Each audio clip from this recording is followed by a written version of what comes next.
ಎಲ್ರಿಗೂ ನಮಸ್ಕಾರ. ಮುದ್ದೆ ಮಾಡೋಕ್ಕೆ ನೀರು ಕುದಿಯೋಕೆ ಇಟ್ಟು ಹೋಗಿದ್ದೆ. ಅದು ರೀಲ್ಸ್ ನೋಡ್ತಾ ಇದ್ನಲ್ಲ, ಮುದ್ದೆ ನೀರು ಎಲ್ಲ ಗಂಟಾಗಿ ಹೋಗ್ಬಿಟ್ಟಿತ್ತು. ಏನು ಮಾಡಬೇಕು ಗೊತ್ತಾಗಲ್ಲ.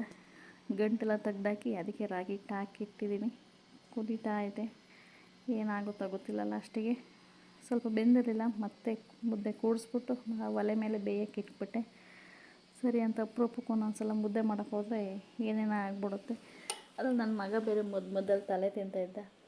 ಸರಿ ಅಂತ ಮುದ್ದೆ ಹಿಟ್ಟೆಲ್ಲ ಬೇಯಿಸ್ಕೊಂಡು ಕೂಡಿಸಿ ಇಟ್ಟಿದ್ದೀನಿ. ಮುದ್ದೆ ಹೆಂಗೋ ಚೆನ್ನಾಗಿ ಬಂತು ಪುಣ್ಯಕ್ಕೆ. ಒಂದು ಮುದ್ದೆ ಮಾಡಿದ್ದೀನಿ ಬಾಲ್ ಥರ. 4 ಮುದ್ದೆ ಆಗೋದಕ್ಕೆ 3 ಮುದ್ದೆ ಆಗೈತೆ. ಇನ್ನೊಂದು ಮುದ್ದೆ ಸೀದೋಗ್ಬಿಟ್ಟಿದೆ ಕೆಳಗೆ. ಅದನ್ನು ತೋರಿಸ್ತೀನಿ ಹೆಂಗಾಗಿದೆ ಅಂತ. ಚೆನ್ನಾಗಿ ಮುದ್ದೆ ಮಾಡ್ತಾರೆ.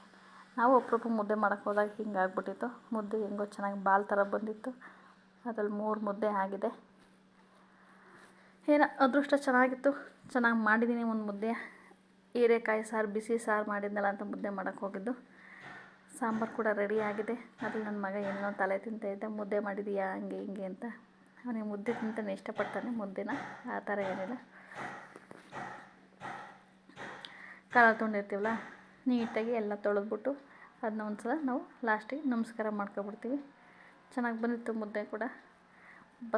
ಬಸ್ಸಾರು ನೋಡಿ ಆ ಥರ ಸೀದು ಹೋಗ್ಬಿಟ್ಟಿದೆ ಕೆಳಗಡೆ. ಇನ್ನೊಂದು ಮುದ್ದೆ ಆಗೋದೇನೋ ಚೆನ್ನಾಗಿ ಹೆಂಗೋ ಬಾಲ್ ಥರ ಬಂದ್ಬಿಟ್ಟಿದೆ.